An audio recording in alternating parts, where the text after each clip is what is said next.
Hola y bienvenidos a Módulo 3. So this is like a regular module this week now that we're done with modules 1 and 2, which were kind of combined. This one is just by itself. So the topic this week is going to be families and like the verb tener, to have, and you're going to use it with different family member vocabulary. So we have some book pages to read. We also have some articles to read, and there is a discussion board this module. So make sure you get your initial post in on the discussion board by May 28th, so 2 days before the end of the module. And there's some videos to watch. We have a homework packet. Again, that's the one with the unlimited attempts, and then the discussion board.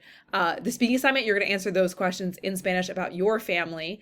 This here, that's family true practice. You don't have to turn that in anywhere. That's just similar to something that's on the quiz. So if you want to try that and like see if you can answer those questions, you can email me if you want to check.